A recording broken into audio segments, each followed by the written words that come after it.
Oh, yeah. Yeah, we're recording. Thank you. Welcome, colleagues, to the meeting of the Executive Cabinet Member Deputy Leaders portfolio. First item on the agenda is monitoring of Exec Cabinet Member decisions. Any questions? Queries? No, I do not see any hands.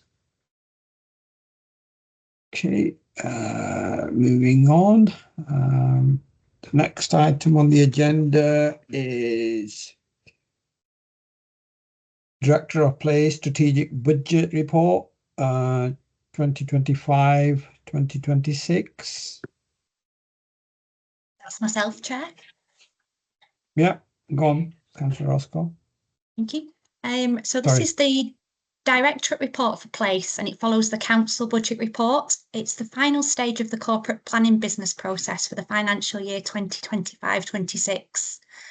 The revenue budget for the Directorate of Place is 34.493 million, and for this portfolio we have 3.919 million. The Directorate has been given a 2025-27 savings target of just over 1 million. Section 4 provides members with details of the savings programme and identifies the options that the Executive Cabinet member is asked to approve. Section 6 provides details of any fees and charges that are proposed that vary from the underlying budget assumption, which is 2%. For this portfolio, there are the following specific fees and charges proposed. The first is for the planning service, and this relates to the planning fee increases which are set nationally and are detailed in Appendix H. The second is for building control, and it relates to an increase in the hourly rate charged for building safety regulation works. This is calculated on a cost recovery basis, and the proposal is to increase from £75 to £91. The 2025-26 capital programme for the Directorate of Place is 31.930 million, and for this portfolio it is 4.440 million, mainly DFG, Disabled Facilities Grant. The itemised capital programme is detailed in Appendix D, and the Executive Cabinet member is asked to note the contents of the report and approve the recommendations in Section 9 that are relevant to this portfolio. I'm happy to take any questions. Thank you, Catherine, and my apologies. I referred to you as councillor, so that was an oversight from my promotion. So, any questions from elected members? Councillor Warren. The reports are quite similar, so my questions are based on both reports. So I've got one which is regarding the commercialisation of the town centre, which is to get an additional 30,000. Just because obviously there is that, as of yesterday at Cabinet, there's been a decrease of active businesses in Bolton of over 1,000 since 2021. So it's just how realistic that's going to be and what support will be in place to encourage businesses to come into the town, because it is extremely challenging for businesses at the moment as well, with the national insurance contributions and minimum wages, everything like that as well. So that's my first question. Thank you, Councillor Warren. Catherine, do you want to come back? Or I can assist on that, because Yeah. the commercialisation is a number of different factors. So one is bringing forward a report to bring forward markets and other facilities into both the town and the district centres. So that will start to create some additional funding. In the interim, we can commission, without that report being in place, we can commission local markets, as we do for in Victoria Square, to start getting footfall into the town centre.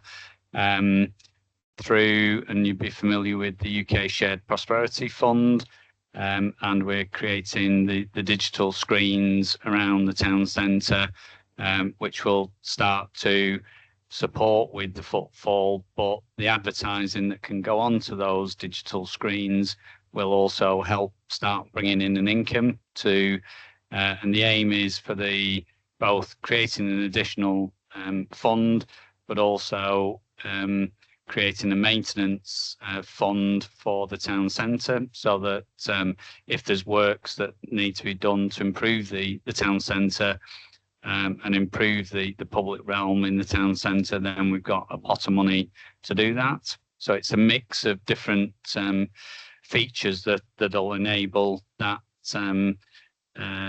that budget saving to be achieved. Thanks, Paul. Councillor Warren, do you want to come back? Yeah. That leads on to my second question, which is markets. So because that's got an additional income line of 16,000, which obviously was quite previously, when I had oversight of the portfolio, it was going to take 2 years to get people onto the newer leases for markets. So it's whether that work's been completed and how realistic, again, that is going to be in a 12-month period to increase those rents, if that's the plan, to gain an additional 16,000, or whether it's going to be having more opportunities for other markets, such as Heaton, in the I nearly said townships then, but I know that Councillor Grant doesn't like that, but I said it anyway. The district centres. Yeah, the district centres. Yeah. To try and get additional monies from markets as well. So that's the second question. I have got a few more, so I do apologise, but thank you. All right. So in terms of that, then we're still working on some of those leases. We haven't, and we've got an active project on, underway to do that.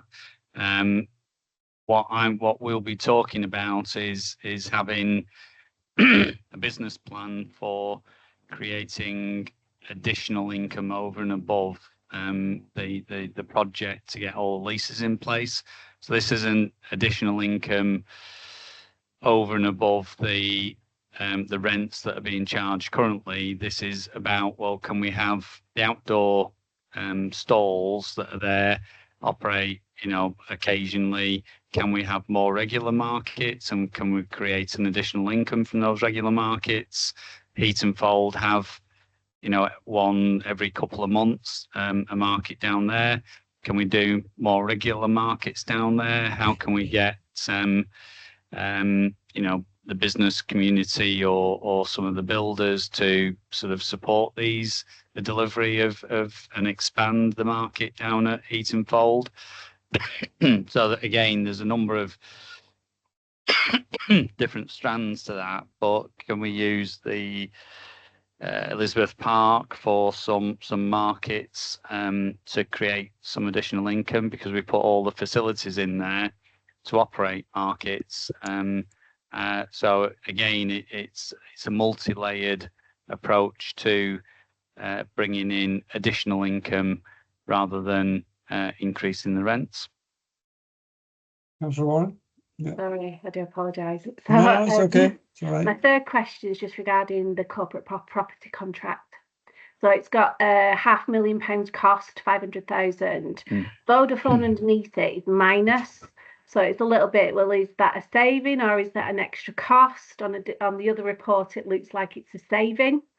So with that being a saving, even though it's not minused on one, but the Vodafone contract is minus, there's a little bit of confusion in the report there. But just in relation to that, obviously, it's a big target, and it is an area that's been in council control previously, then been out of council control, but with a private contractor, if you like.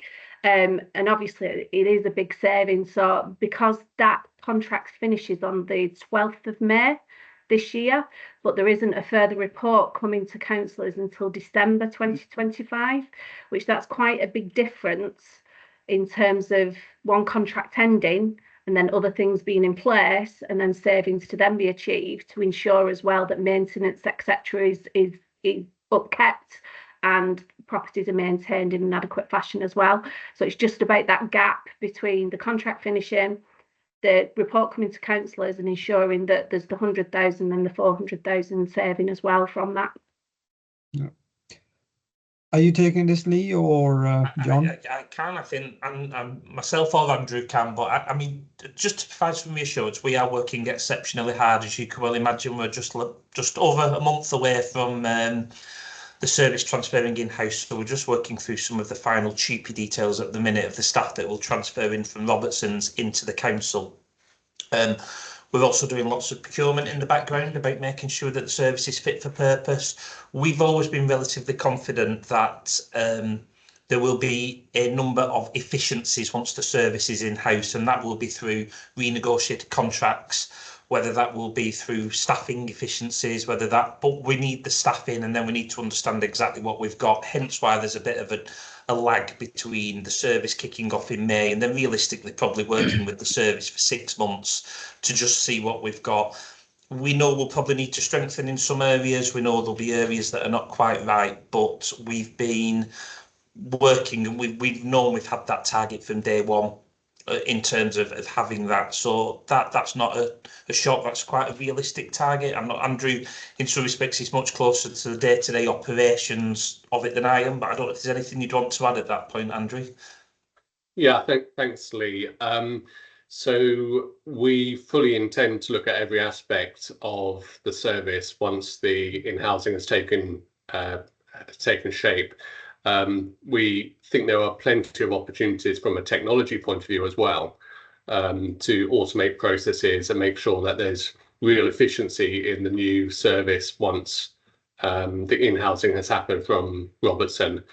It's a little bit difficult to put the details in at this stage because obviously it's a very big deal to in-house a service like this, and ordinarily you need a good 6 months of running time to see how things are going, where the opportunities are, and so on. But we do think that there's an opportunity, looking at the cost profile of the service, we think there's a reasonable opportunity to give us that chance to go for the saving that we have put into the report without compromising on compliance and regulatory related matters or safety matters. And that's really very key. We would not ever compromise on those points.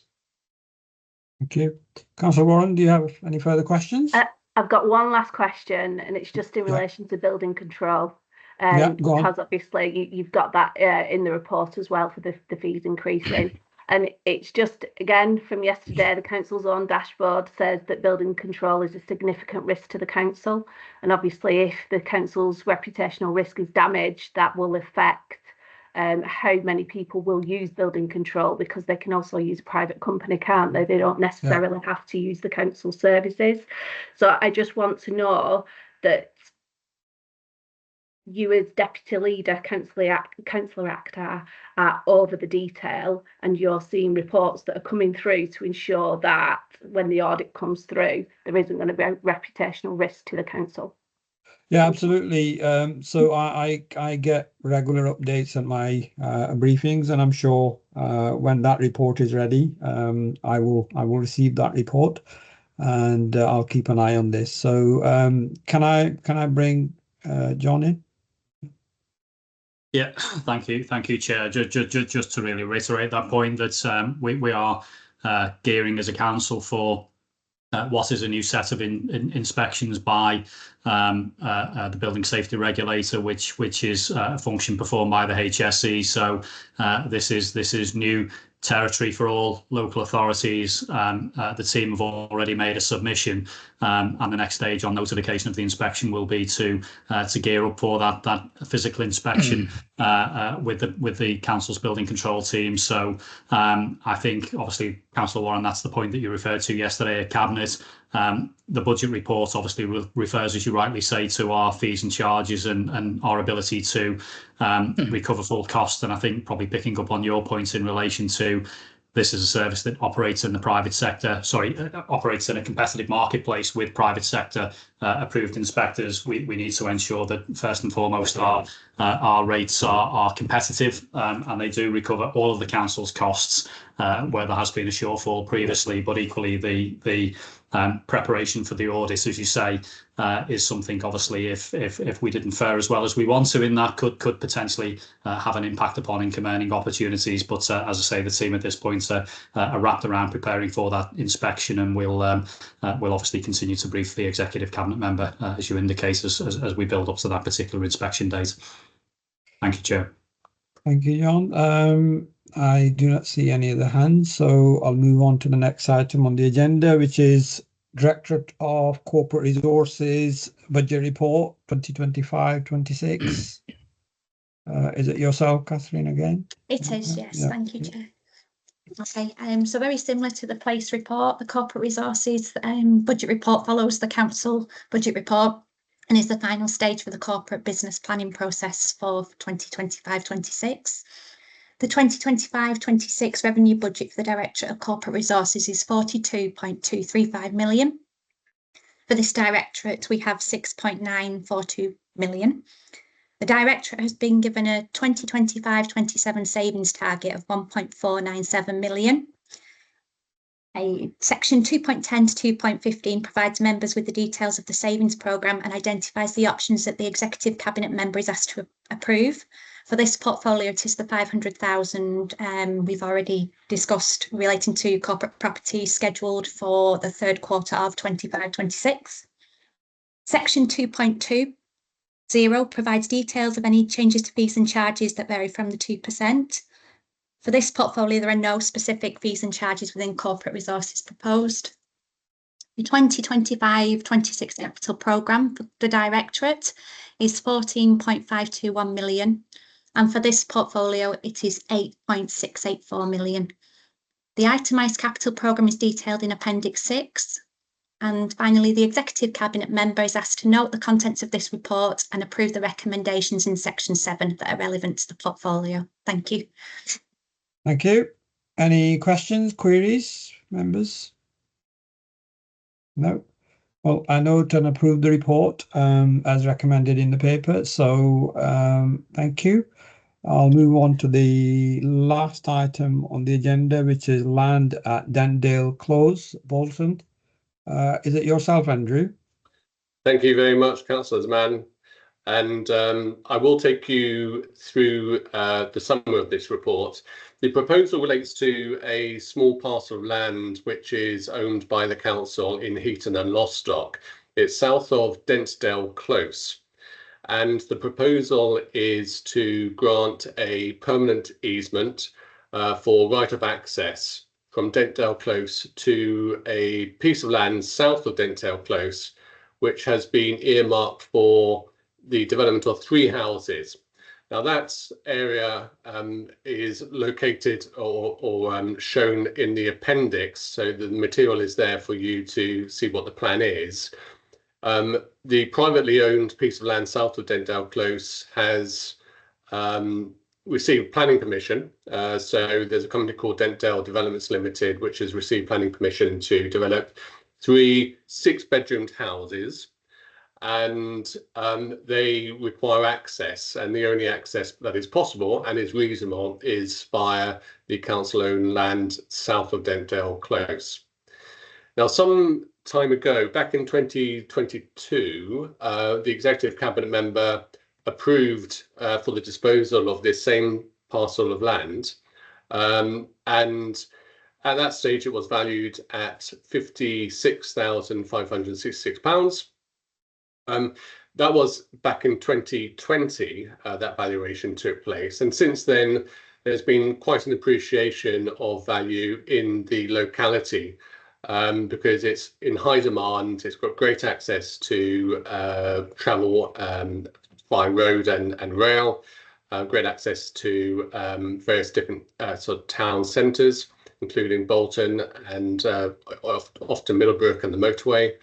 And so consequently, the most recent valuation, which was undertaken independently in February 2025, this year, says that the value for this parcel of land is £164,878, so pretty much £165,000.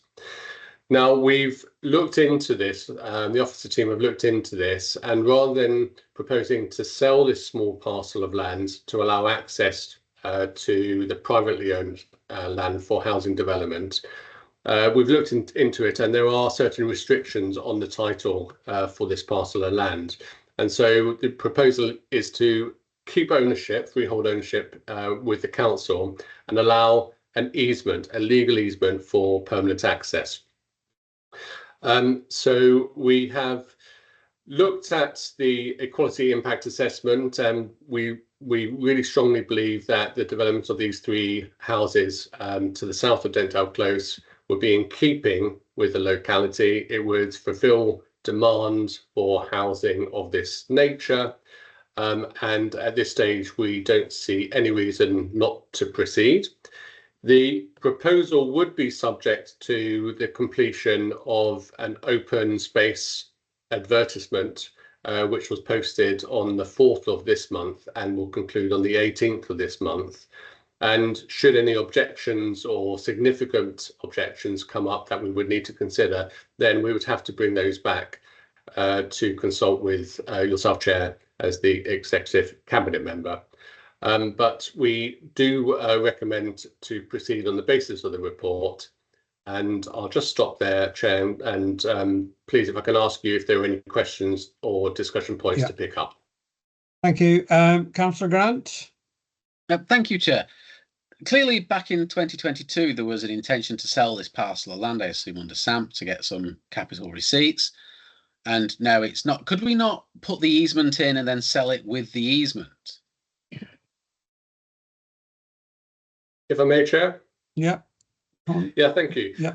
Thanks, Councillor Grant. And so the officer team have looked at this, and there's an equivalence of value between selling this it's a small parcel of land which allows access to the privately owned land, and there's an equivalence of value of granting an easement to selling it, because the value actually is derived from accessing the privately owned land.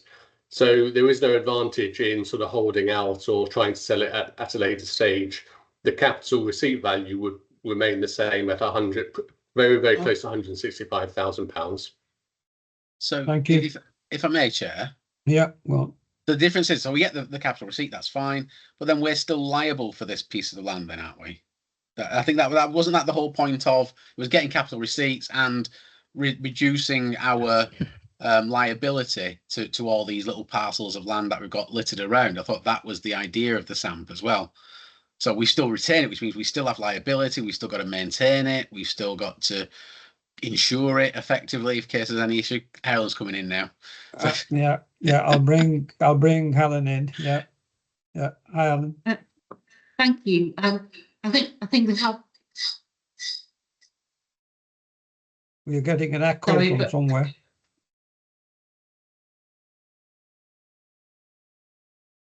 Apologies. I know colleagues in legal looked at all of the options in terms of the title for this piece of land, and the reason that we're going down this route in terms of granting an easement is because there are restrictions on title in terms of disposal, I understand, and that's why we're not disposing of the land and just granting an easement. It's a while since I've looked at this, but that's what I recall being an issue in terms of what we can do with this piece of land. Thanks, Helen. Andrew, you want to come back? Oh, thank you very much. And sorry, Councillor Warren, just for asking for the small sort of addition there. In section 2.6 in the report, it does actually state that point, that there are certain restrictions on the title, which means that it's more effective to look at the proposed easement.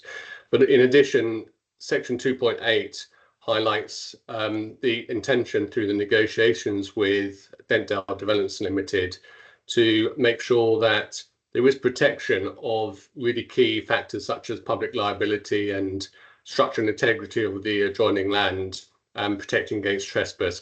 And we're particularly saying about the construction phase, but clearly there will be a requirement legally for this area to be protected post-construction as well. So we are fully intent to making sure that happens. Thank you. Thanks, Andrew. Thank you. Councillor Warren. Thank you, Chair. So this piece of land has been maintained by the residents for 7 years. They cut it to perfection, absolutely maintain it to perfection.